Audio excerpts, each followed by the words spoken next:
এই বহুত বংশ আসলে আস্তে আস্তে কমে যায়, শাসন ব্যবস্থা আস্তে আস্তে মানে কমজোর হয়ে যায়।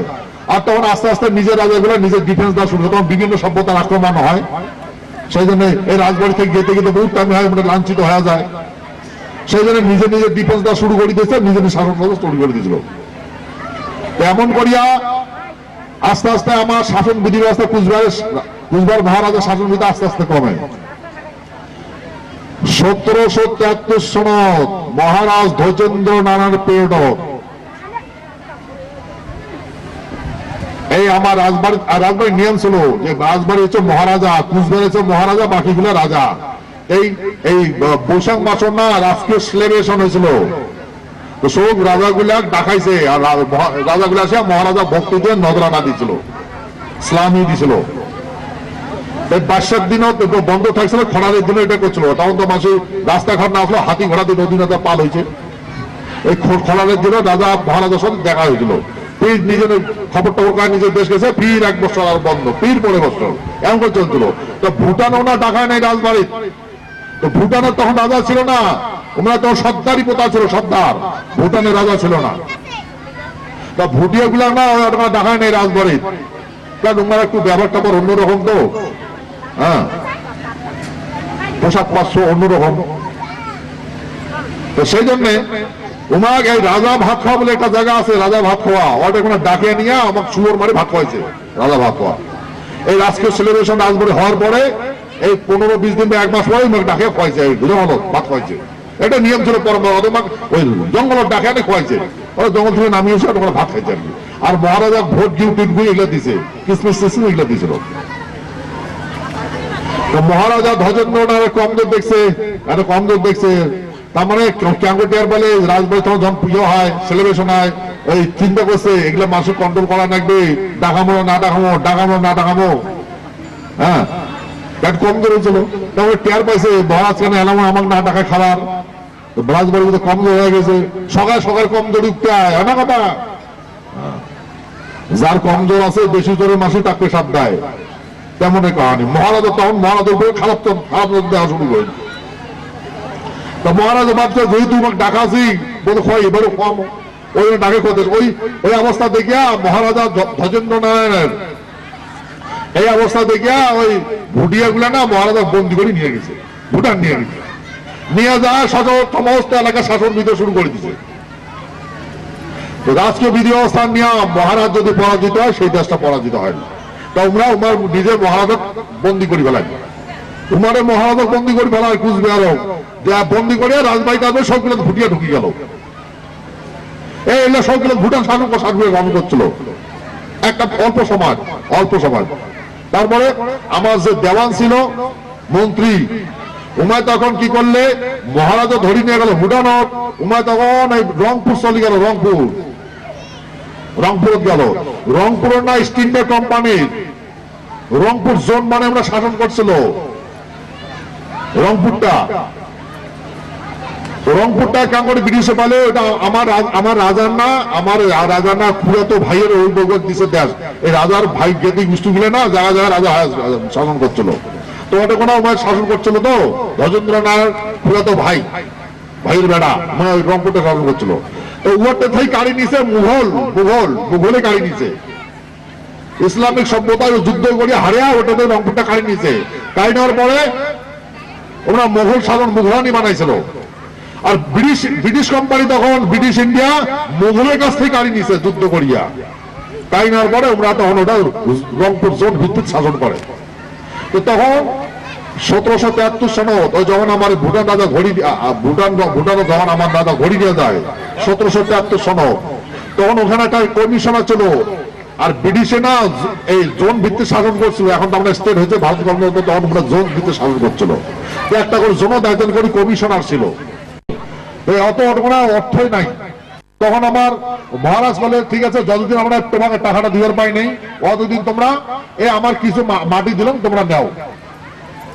তখন মহারাজা এই গোয়ালপাড়াটা ছাড়ি দিল, গোয়ালপাড়াটা আনডিভাইডেড গোয়ালপাড়া আসাম এটা ছাড়ি দিল। ছাড়ি দেওয়ার পরে ওই ইস্ট ইন্ডিয়া কোম্পানি তখন ওই গোয়ালপাড়াটা রংপুর জনের সাথে সামিল করে দিল। রংপুর জনসাধারণ সামিল করিয়ে আমরা শাসন করে সন্ধি সাপেক্ষে সন্ধি হল যে যতদিন আমরা দিবার মানে নেই অতদিন তোমরা এটা চালান, দিলে আমার রাজ্যে ঘুরি দিবেন, বাইকের দিলে ঘুরি সন্ধি হল, সন্ধি এবার ছাড়ি দিলে। এমন করে 1773 সন থাকিয়া 1902 সন পর্যন্ত বিভিন্ন সময় ব্রিটিশের সাথে আমার কথা সন্ধি হয়েছে কুচবিহার মহারাজা। সন্ধি সাপেক্ষে আমার এই কতগুলো জায়গা আমাক দেওয়া হয়েছে ব্রিটিশ কোম্পানি। যেমন এই আমরা দিনাজপুর ডিস্ট্রিক্ট দিয়েছিলাম, 200 ভাগ হয়েছে এলা, তখন একটা দিনাজপুরে আছে, তখন দিনাজপুরটা ওরা বিহার জনসাধারণ সামিল করছিল। দার্জিলিংটা দেওয়া হয়েছে, দার্জিলিংটা কিছু অংশ বিহার জনসাধারণ সামিল করছে, আর কিছুটা রংপুর জনসাধারণ সামিল করছে। এই জলপাইগুড়িটা রংপুর জনসাধারণ সামিল করে শাসন করছে। তারপরে একটা পিরিয়ড 1773 সন থেকে 1902 সন পর্যন্ত যেগুলা মাটি নিচে ব্রিটিশ কোম্পানি আমরা দিছি, সেই কোম্পানিগুলো হয়েছে এই উত্তর এবং দক্ষিণ Dinajpur, Darjeeling, Jalpaiguri, undivided Goalpara district of Assam. এটা কুচবিহার মহারাজা ধ্বজেন্দ্র নারায়ণ আন্ডারে ছিল। চুক্তি সাপেক্ষে এটা ব্রিটিশক দেওয়া হয়েছে, আরো শাসন করছে।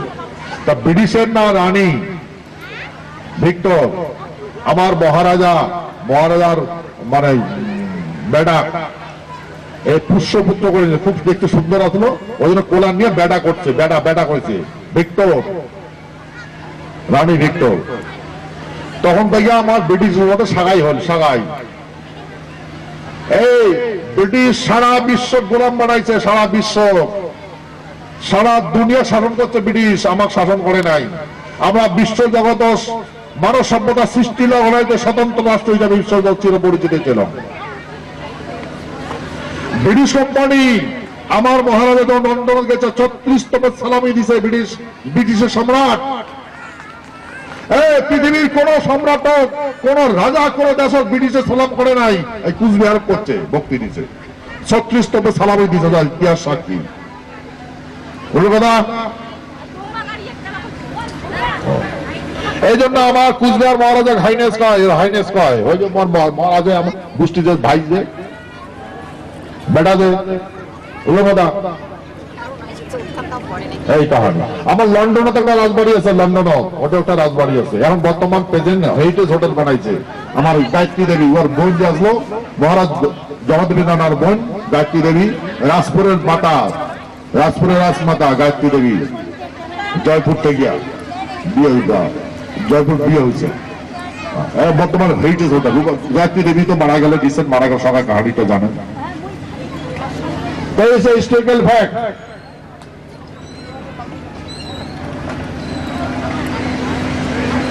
আমার এই শেষ রাজা মহারাজা জগদেন্দ্রনাথ বাহাদুর কুচবিহার কোন ছোট্ট কুচবিহার নিয়ে সংখ্যা পরীক্ষা ব্রিটিশ সাথে এই মিলেমিশে করে লন্ডনে তো যায়, এটা থাকে, ওটা কোনো থাকে, এটা কোনো থাকে, আত্মীয় হয়ে গেছে এমন থাকে, ওটা কোনো রাজবাড়ি মানে জীবন যাপন করে। ভারতবর্ষের শাসনবিধি ব্যবস্থাপনা মহাত্মা গান্ধীর আন্দোলন, রাষ্ট্রপিতা মহাত্মা গান্ধী ওর নেতৃত্ব ভারতবর্ষ ব্রিটিশের শাসন বিধি ব্যবস্থা অস্থির হয়ে যায়, কারণ ব্রিটিশের সহযোগিতা করে না, কোঅপারেশন করে না, ভারতবর্ষের শাসন বিধি অস্থির হয়ে যায়। কারণ ভারতবর্ষ মহাত্মা গান্ধীর নেতৃত্ব এই প্রান্ত থেকে ওই প্রান্ত আন্দোলন গড়ে উঠে। এই অবস্থা দেখিয়া ব্রিটিশের রানী এলিজাবেথ ভারতবর্ষ আসিয়া তার গণপরিষদক, তার পার্লামেন্টক নির্দেশ দিলে যে ভারতবর্ষকে স্বাধীন দাও। ব্রিটিশের রুল অ্যান্ড রেগুলেশন হচ্ছে কি, ব্রিটিশ মহারাজা প্রশ্ন করে না, রানী প্রশ্ন করে না, আমরা প্রশ্ন করে না যে দেশটা 200 বছর শাসন করলাম কেমনি সাড়ে কয়দিন চলাই, প্রশ্ন করবে না। আমরা আমাদের ধর্ম ট্র্যাডিশন, আমার মহারাজার বিরুদ্ধে একটা শব্দ করবে না, মহারাজ যেটাই করবে সেটা মানবে, প্রশ্ন করবে না। আমরা যেহেতু রানী কথা বলে রাজ্য অর্ডার দিলে ভারতবর্ষের স্বাধীন দাও, সেহেতু তখন ভারতবর্ষ স্বাধীন দেওয়ার জন্য ব্রিটিশ গণপরিষদ একটা চর্চা শুরু হয়ে গেল। ব্রিটিশের তখন একটা গণপরিষদ ছিল, যাকে পার্লামেন্ট ওয়ার্কিং হোম, চর্চা শুরু হয়ে গেল।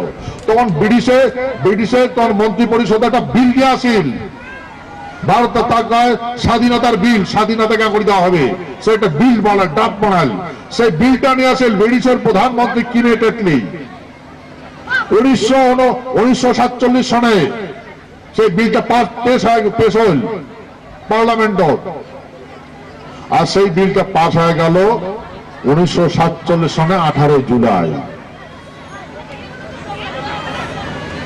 ইংরেজি কয় Indian independent act 1947 pass by British parliament 18 জুলাই। বুঝলো কথা? ভারতের স্বাধীনতা আইন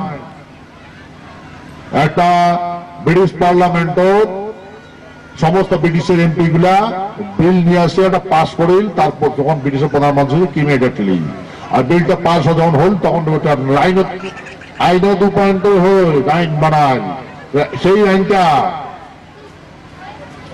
কয় ভারতের স্বাধীনতা আইন।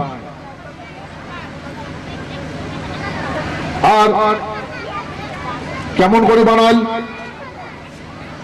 সেই অ্যাক্ট, সেই সংবিধান বানায়, স্বাধীনতা আইনত বানায় যে ভারতবর্ষটা দুইটা অ্যাডমিনিস্ট্রেশন দেবে, একটা পাকিস্তান, একটা হিন্দুস্তান। আর সে বলে যে হিন্দুস্তান বানাবো, পাকিস্তান বানাবো, আর যেগুলা রাজার কাছ থেকে চুক্তি করে মাটি নিয়েছি সেই রাজাগুলো সেই মাটিগুলো ঘুরিয়ে দেবো। হ্যাঁ, সেই রাজাগুলো মাটিগুলো ঘুরিয়ে দেবো। আর মহাত্মা গান্ধী কিছু যেগুলো যুদ্ধ করে নিয়েছি, মানে ডিপ্লোমেসি ভিত্তিতে যেগুলো দিয়েছে সেইগুলো মাটি কিছু জিন্নাক দেবো, কিছু মহাত্মা গান্ধী দেবো। দুইটা রাষ্ট্র বানাই দেবো। তখন ভারতবর্ষ স্বাধীনতা দেওয়ার জন্য এই স্বাধীনতা আইনটা কার্যকরী করার জন্য ভারতবর্ষ আসিল কাহিনী ভারতবর্ষের গভর্নর জেনারেল লর্ড মাউন্টব্যাটেন, উমায় আসি গেল, উমায় প্রেসিডেন্ট, উমায় তখন পাকিস্তানও থাকে, হিন্দুস্তানও থাকে। উমার আন্ডারও জিন্নাক দিলে পাকিস্তান, মহাত্মা গান্ধী দিলে হিন্দুস্তান। আর তখন ভারতবর্ষ সরকার চলে কেয়ারটেকার মিনিস্ট্রি, পন্ডিত জওয়াহরলাল নেহেরু ব্রিটিশে ভারতবর্ষের প্রধানমন্ত্রী, আর উপপ্রধানমন্ত্রী ছিল সর্দার বল্লভভাই প্যাটেল। বল্লভভাই দুইটা পদ ছিল, উপপ্রধানমন্ত্রী ছিল এবং গৃহমন্ত্রী ছিল। তখন ভারতবর্ষটা কেয়ারটেকার মিনিস্ট্রি চলে, ব্রিটিশের নেতৃত্ব, ব্রিটিশের গভর্নরের আন্ডারে। তারপরে আইন তো দুই ভাগে, দুইটা দেশ বানাল ভারতবর্ষ, আর দেশীয় রাজ্যগুলো তো তার মাঝে ঘুরিয়ে দিলে আইন। এখন ভৌগোলিক ভাবে কোনটা পাকিস্তান হবে, কোনটা হিন্দুস্তান হবে, কাজ দেখবে? তখন রেড ক্লিফস একজন কমিশন আছে, রেড ক্লিফ দেখে দিবে কোনটা পাকিস্তান হবে, কোনটা হিন্দুস্তান হবে। তখন পাকিস্তানটা কি জিওগ্রাফিক্যালি ভৌগোলিক ভাবে দুইটা ভাগ করেন, একটা পূব ভারত, একটা পশ্চিম ভারত, মাঝখানে একটা পূব পাকিস্তান আর পশ্চিম পাকিস্তান, মাঝে ভারতবর্ষ, যেটা বর্তমান বাংলাদেশ। পূব পাকিস্তান বানায় আর পশ্চিম পাকিস্তান বানায় লাহোর, পাঞ্জাব থেকে বাগায় পাকিস্তান বানিয়ে দিলে, আর বঙ্গটা ভাগ করিয়া পাকিস্তান বানিয়ে দিল।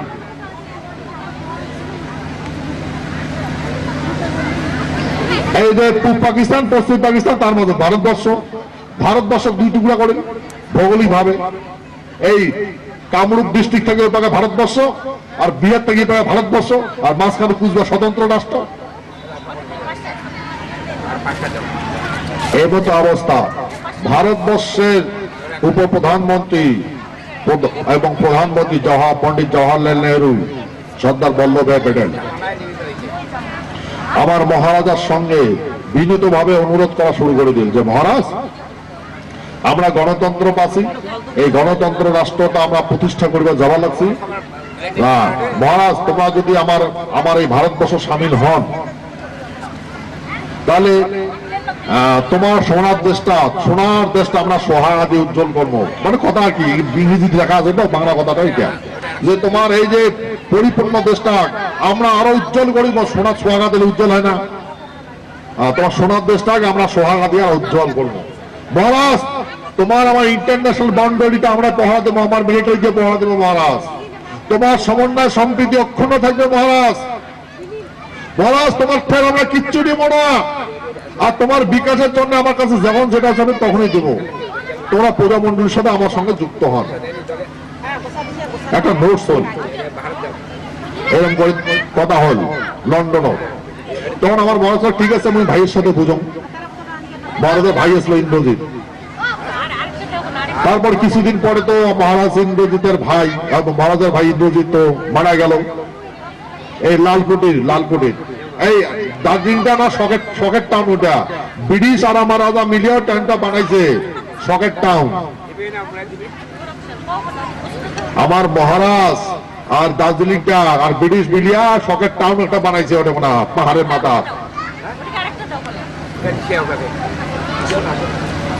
আর ব্রিটিশের কতগুলো চা গাছ লাগাইছে আর বিভিন্ন মানুষকে আনিয়ে বসাইছে আর কি, যেটা সবাই জানেন না, হিস্ট্রিক্যাল ফ্যাক্ট।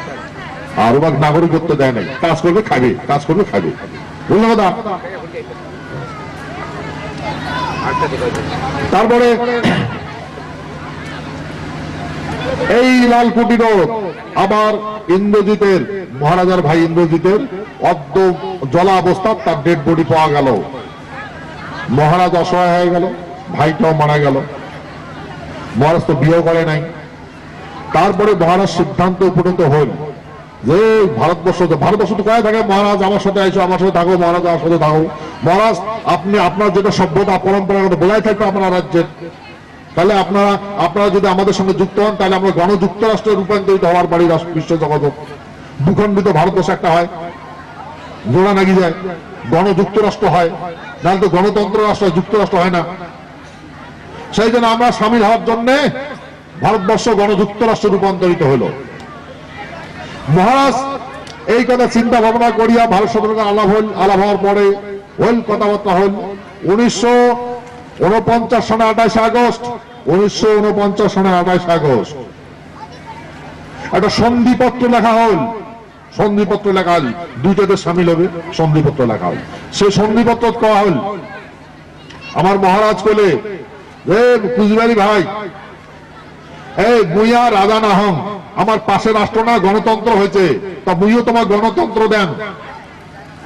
আমার মা শুধু গণতন্ত্র বুঝে না। তো কথা হল, বলে ভাই এই তোমরা তো রাজা বানাইছেন, তো তোমরা যখন ব্যক্তিগত সম্পত্তি নিয়ে খান, মুইও তখন ব্যক্তিগত সম্পত্তি তোমার মতো করে মুইও খান, মুইও সাধারণ মানুষ হয়ে যাও। আর রাজা সিস্টেম মতো না শুনবো, গণতন্ত্রের ভিতরে থামো। আর এই ভারতবর্ষের সাথে আমরা বন্ধুত্ব করবো। তা ভাই তোমরা তোমার রাজা বানাইছেন, আমার এখানে নদী নালা রাস্তাঘাট সমস্ত দেখাশোনা তোমরাই করেন, রাজা করে। এই সম্পত্তি দুই প্রকার থাকে বুঝলেন, এই আকাশ পাতাল, নদী নালা রাস্তাঘাট, অফিস আদালত, জঙ্গল ঝাড়। তোর 10 বিঘা মধ্যযুগের মতো আইল আছে, ইয়ার মালিক হচ্ছে রাজা। আমার যেমন 10 বিঘা মাটি, 100 বিঘা মাটি, 1000 বিঘা মাটি, ওরা আমার ব্যক্তিগত সম্পত্তি। আর খাস মাটি এই অফিস আদালত, এটা রাষ্ট্রীয় সম্পত্তি, এটা মহারাজ দেখছিল। তো মহারাজ মানে ভাই এতগুলো তার তুমি নাডাং, হ্যাঁ, তো তোমরা যখন ব্যক্তিগত সম্পত্তি নিয়ে খান, মুই তখন সম্পত্তি খান। ভাই এই মই যেটা বাড়ি থাকো সেই বাড়িটা নিন, আর ওর কর্মচারী যেগুলা আছে এগুলো নিয়ে মুই আলাদা তোমার মতো হয়ে খান। তারপর রাজা যেটা বাড়ি থাকে রাজবাড়ি কয়। সেই জন্য মহারাজ রাজবাড়িটা নিলে, কিছু সম্পত্তি নিলে, পার্সোনাল সম্পত্তি করে নিলে, plan 1, plan 2, plan 3, plan 4, plan 5, all the এনিমেন্টস, অল দ্য ইকুইপমেন্টস, হ্যাঁ, মানে সমস্ত জিনিসপত্র যেটা পার্সোনাল সম্পত্তি করে নিলে। আর রাষ্ট্রীয় ভান্ডার যেটা ট্রেজারি যেটা আছে, সেই সমস্ত সম্পত্তি এই মাটি, রাস্তাঘাট, অফিস আদালত সমস্ত আমার নাম লিখে দিলে। ভাই এই ভূখণ্ডের সমস্ত দায় দায়িত্ব ভাই আজকের তাকে তোমার হাতে তুলে দিন রে। আর দেখেন ভাই সুন্দর করিয়া জীবন যাপন করবেন, তার জন্য ভারতবর্ষের সাথে তোমার মিলি করে দিন, চুক্তি করে দিন। আর দেখবেন ভাই আমার মান সম্মান, ঐতিহ্যময় সভ্যতা রক্ষা করবেন রে, বদনাম হবার না দিবেন, রক্ষা করবেন। আর মুই মোর মাও জীবনে আমরা কোনোদিন তোমার প্রভুত্ব ভক্ত আমরা ভুলবো না। এমন সিটির লেগিয়া কান্দি সেদিন সমস্ত এই ভূখণ্ডের মালিকানা আমার নামত দিলে, সেই দিন থাকিয়া এই ভূখণ্ডের আকাশ পাতাল, নদী নালা রাস্তাঘাট, খাস মাটি সবগুলো আমার মালিক হলো। ভারতবর্ষ গণতন্ত্র দিচ্ছে ব্রিটিশ, আর আমার মানে যা কথা গণতন্ত্র কথা কয় সেই আমার গণতন্ত্র আমার মহারাজা জগদেবেন্দ্রনাথ বাহাদুর। আর এই দুইটা দেশকে মিলেমিশে খাওয়ার জন্য ভারতবর্ষ 18 জুলাই মানে 28 আগস্ট আমার নাম লেখি দিয়া ভারতবর্ষের সাথে সন্ধি করে দিল, দুইটা দেশ করে চলবে। আমার হাত সাইন করেন মহারাজা জগদেবেন্দ্রনাথ বাহাদুর। সাইন করার পরে এই রাজদণ্ড অসুস্থ এই যে সিম্বলটা এটা মোহর মারি দিল। ভারতবর্ষ সাইন করেন গভর্নর জেনারেল অফ ইন্ডিয়া বিধি মেনন। আর ওই যে ভারতের রাষ্ট্র রক্ষক, ভারতের রাষ্ট্র রক্ষক নয় অশ্বস্তম্ভ, ওটা মোহর মারি দিল। এই স্তম্ভ আর স্তম্ভ সাথে হল সন্ধি, যাকে ইংরেজিত কয় টিটি। একটা রাষ্ট্র আর একটা রাষ্ট্র সন্ধি কয় টিটি কয়, রাজকীয় সন্ধি। একটা রাজার সাথে একটা রাজার সন্ধি টিটি কয় ইংরেজি। বুঝলো কথা? এই আমরা সন্ধি সাপেক্ষে 1949 সালে 28 আগস্ট ভারতবর্ষ যুক্তরাষ্ট্রের সঙ্গে যুক্ত হইল। সেদিন থেকে আমরা ভারতীয় হলো।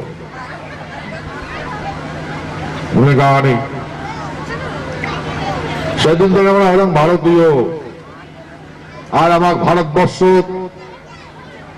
ভারতের সংবিধান 26শে নভেম্বর 1949 সনে যখন সংবিধান গৃহীত হয়, সেই সংবিধান মূল সংবিধানও আমার গোয়া শ্রেণী রাজ্যকে অন্তর্ভুক্ত করে। ক খ গ ঘ সিকিম স্টেট। সিকিম স্টেটের স্ট্যাটাস হয়েছে A to Z থাকবে সেই রাজ্যের।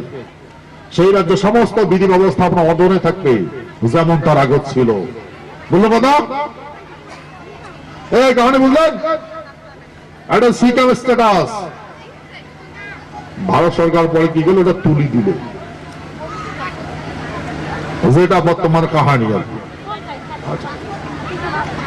যখন 28 আগস্ট চুক্তি হল, সেই চুক্তিপত্র লেখা হল যে আমরা ভারতবর্ষের সাথে যুক্ত হওয়ার সাইন করলাম, আর আনুষ্ঠানিক ভাবে আমরা একযুক্ত হব 12 সেপ্টেম্বর। আগস্টের মাঝে চুক্তি হল 28 আগস্ট, আর 12 সেপ্টেম্বর ভারত সরকার একসাথে মিলব 12 সেপ্টেম্বর।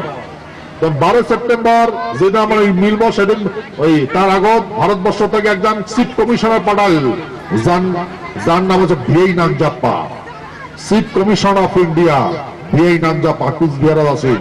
এই দুইটা দেশকে একত্র করার জন্য পাওয়ার অফ হ্যান্ডওভার, মানে আমার রাষ্ট্রটা কুচবিহার রাষ্ট্রের সাথে মিলিয়ে যাবে, দুইটা রাষ্ট্রের সাথে মিলিয়ে যাবে। সেই জন্য হ্যান্ডশিপ মানে ইয়া হবে আর কি, মিলিত হবে। ভারতবর্ষের উপ প্রধানমন্ত্রী এবং গৃহমন্ত্রী সর্দার বল্লভ ভাই প্যাটেল বোম্বে মালবার হিল থেকে পত্র দ্বারা কমিশনের মাধ্যমে সমস্ত কুচবিহারবাসীকে অনুরোধ করলে, কুচবিহারবাসী, মহান বৃহত্তর কুচবিহারবাসী, আগে তো তোমার রাজাই ছিল, মহারাজাই ছিল মালিক, এখন তো তোমার 28 আগস্ট তোমাকে মালিক বানিয়ে দিল। এরা তো রাজ্যটা তো তোমরা মালিক হলেন, এখন তো তোমার মহারাজার দায়িত্ব নাই, চুক্তি করে দিয়ে আমার তোমার সমস্ত দায়িত্ব দিলে, এখন রাষ্ট্রটা তো মালিক তোমরা। তো তোমার সাথে তো আমার সন্ধি হয়েছে, দুইটা দেশ মিলিয়ে মিশে আমরা সংসার করি খামো। তোমাকে আমরা কতগুলো প্রতিশ্রুতি দিছি, তো সেই প্রতিশ্রুতিতে কার্যকরী করা লাগবে।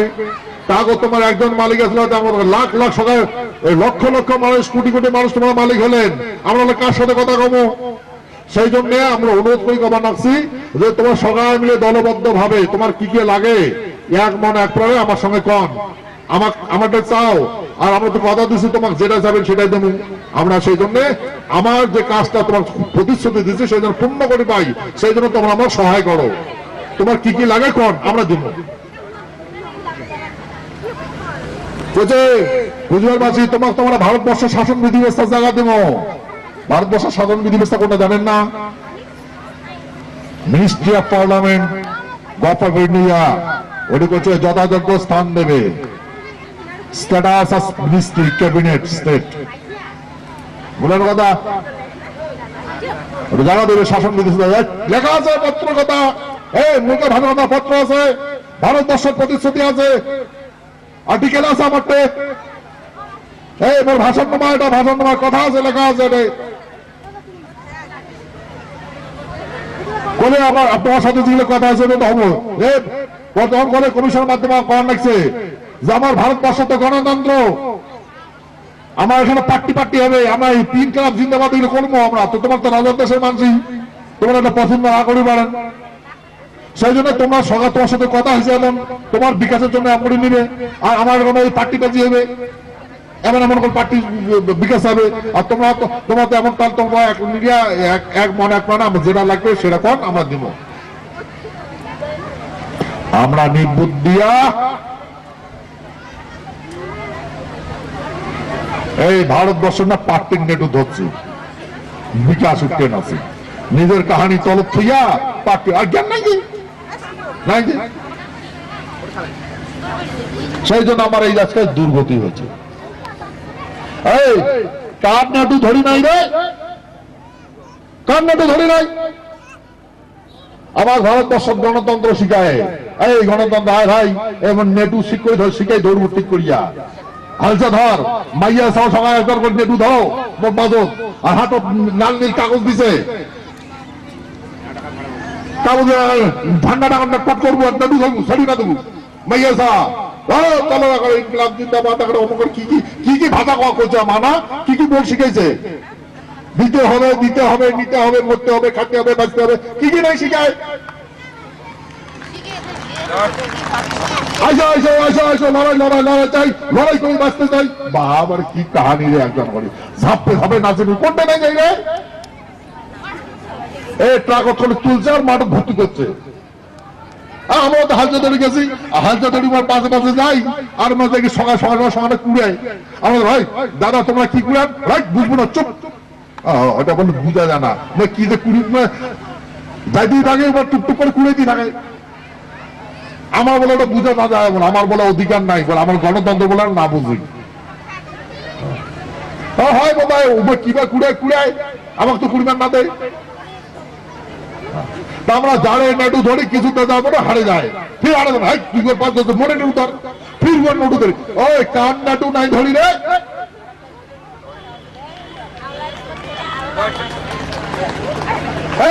আমার কোটে কোনো লাঠি নেই যাবে, সেটা সকালে জানা আছে না জানা নাই, সকালে কাহিনীটা জানা আছে। এইগুলা কথা সমস্ত এভিডেন্স কালেকশন করার পরে আমরা ভারতবর্ষের মহামহিম রাষ্ট্রপতি পত্রের দ্বারা জানাইল যে ভারতবর্ষের মহামহিম রাষ্ট্রপতি মহাশয়, ভারতবর্ষের সাথে আমার চুক্তি সাপেক্ষে ভারতীয় হসি, ভারতবর্ষের সময় প্রতিশ্রুতি কি ছিল, আজকে আমার কি হয়েছে, কি বানাইছেন, আমার নিজ ভূমিতে দাস বানাইছেন, মানব সভ্যতার পদতলে জীবন যাপন করতে বাধ্য করাইছেন আমার।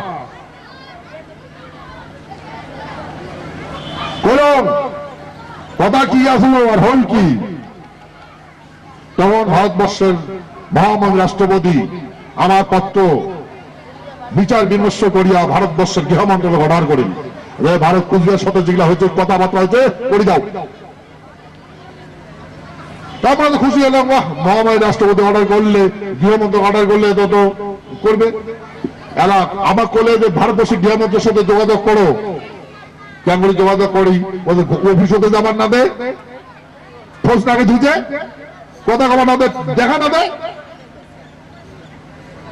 আমরা বারে বারে করি দরজা খোলো কথা ঠিক করে দেখা না পাই। আর এমন করিয়া যে বিধি ব্যবস্থা আমরা 2000 থাকি আদর না আছে। আর এই সময় সময় না ভোট আইসে এত জানে, 5 বছর পর পরে পঞ্চায়েতে ভোট আইসে, বিধানসভার ভোট আইসে, লোকসভার ভোটে হতেই থাকে। আমরা তখন কই আচ্ছা এটা আমার রাজ্য আলাদা, পশ্চিমবঙ্গের কাহানি এটা কোনো জোড়ায়, এটা তো পশ্চিমবঙ্গ নয়,